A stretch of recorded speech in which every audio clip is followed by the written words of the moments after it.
Well, okay then. So it turns out that none of you fuckers can be bothered to watch daily news, and to be frank, I don't blame you. So, welcome to the new show.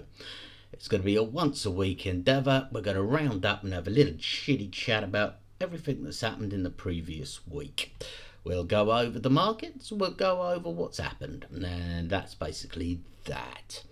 So, if you're new, welcome. If you've been following for a while, welcome back. Hopefully you'll enjoy the new show and we'll actually get more than one view. Who knows? Smack that subscribe button. Do add me up on the socials. I'd love to include stuff like questions and opinions and, general feedback. It would be nice.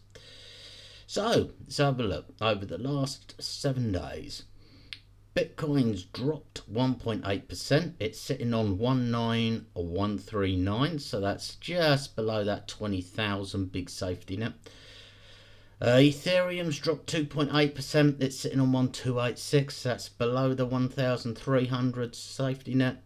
And BNB's down 3.6% at 271. The big winner of the week is HT. That's up a whopping 74%, sitting at $7.40. And Clay's the big loser, which has dropped 23%. Yeah. This is what we're going to continue to see. Bad news, yeah, but we're clinging on nicely, I guess, really. I think if we see that breach, that 20 grand and the 1,300, we'll see a nice little run again before it will drop back down to this zone, and that's all there is to it.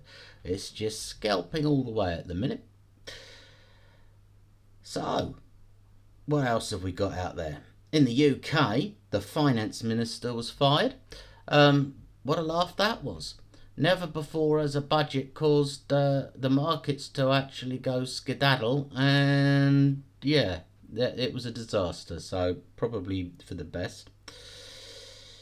US inflation has fallen to 8.2, which was still higher than expected, although it's better than what's going on over here in Europe. It was, still high enough that we didn't get a nice run. So there you go.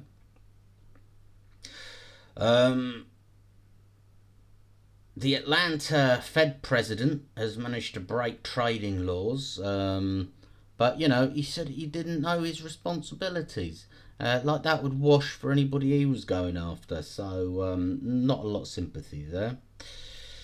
The Coinbase CEO is intending to sell 2% of the company to go towards scientific research. Well, how very noble.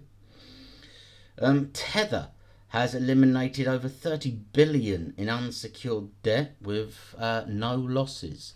That's according to them. I've not seen anything to prove that anywhere, so we'll have to wait and see.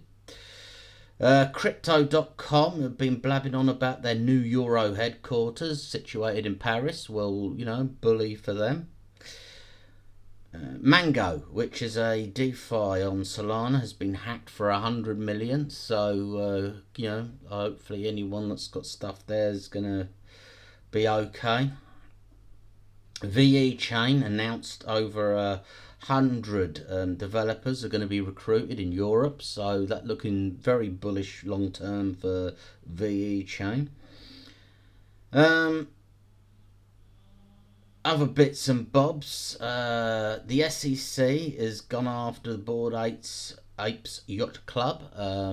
To me, that is a more obvious security than Ripple, any which way.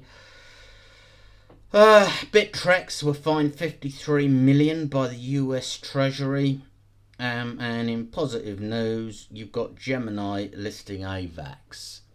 So there you have it. That is your weekly roundup. Obviously, it's only half a week because I was doing the daily shows till Wednesday anyway, so it's a short one. I'm assuming these shows are going to be 10, maybe 15 minutes long by the time we get through to next Saturday. But do share, do get in touch. Thank you very much indeed for listening. All things crypto by a duck life. See you next time.